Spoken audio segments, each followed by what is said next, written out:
Assalamualaikum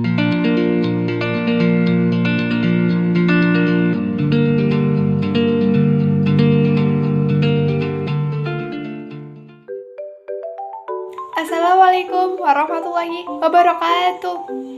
Perkenalkan, kami dari kelompok 6, kelas 10 MIPA 5. Kami di sini akan mempresentasikan hasil diskusi kelompok kami yang bertema metode ilmiah. Sebelum kami menjelaskan, saya akan memperkenalkan nama-nama anggota kelompok 6. Yang pertama ada saya sendiri, Azahra Rofista Horonisa, nomor absen 5. Yang kedua, Fajar Asmi Heramawan, absen 12. Yang ketiga, Nalendra Almansyah Sutomo, absen 29. Yang keempat, Masya Ayu Salsabila, absen 22.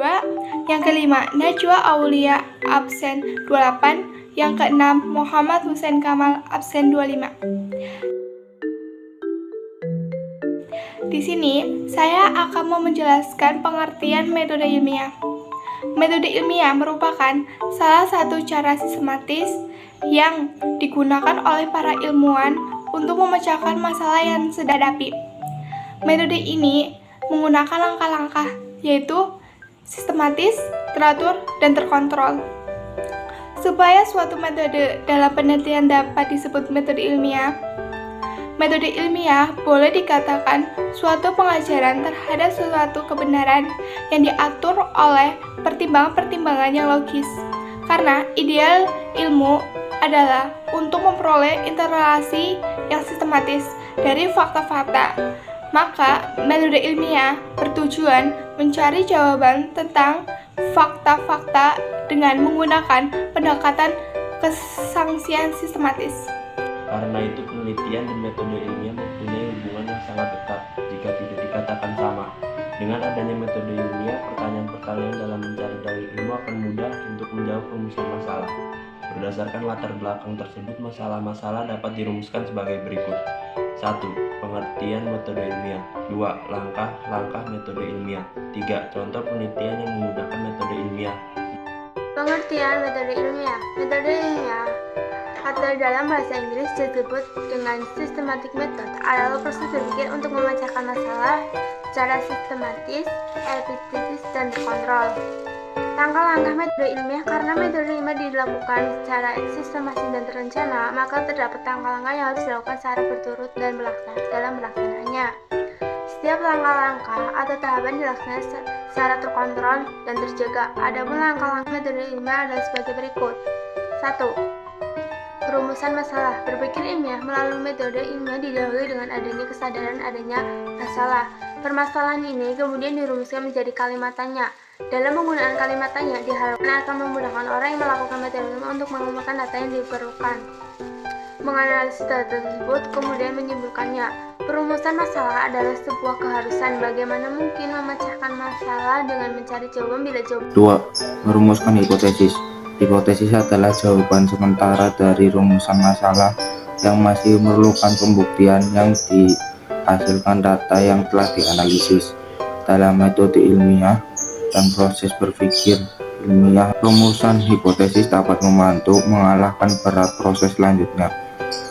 Dalam metode ilmiah, seringkali pada saat melakukan penelitian, seorang peneliti merasa semua data sangat penting. Oleh karena itu, melalui rumusan hipotesis yang baik memudahkan penelitian untuk mengumpulkan data yang benar-benar dibutuhkan. Hal ini karena berpikir ilmiah dilakukan untuk menguji hipotesis yang telah dirumuskan.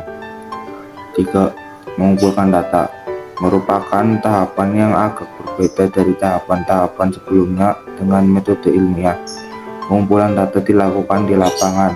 Seorang peneliti yang menerapkan materi ilmiah perlu mengumpulkan data yang bersifat hipotesis yang telah dirumuskan.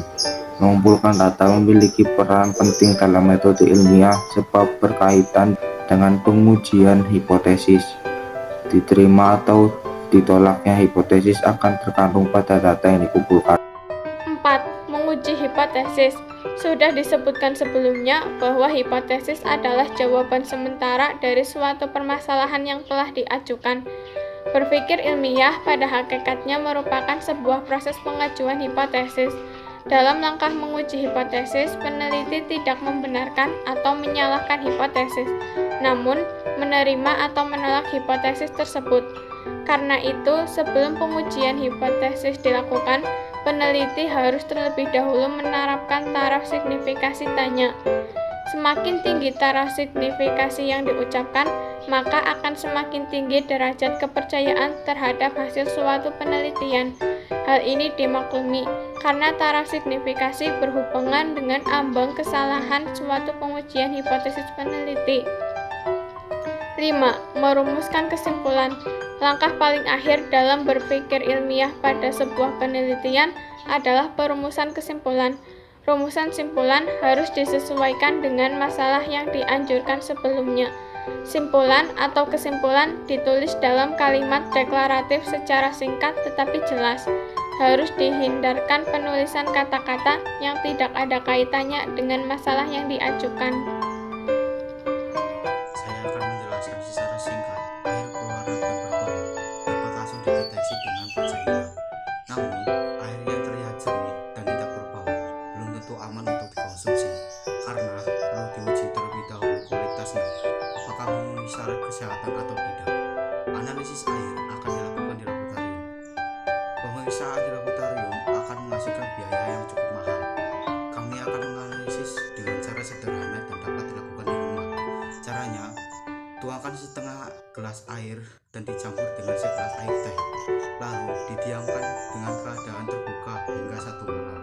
Dan periksalah apakah ada perubahan warna, lendir, dan lapisan minyak di permukaannya.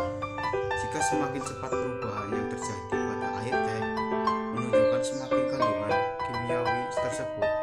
Dan bila air sudah berwarna seperti teh, maka secara kimia kualitas air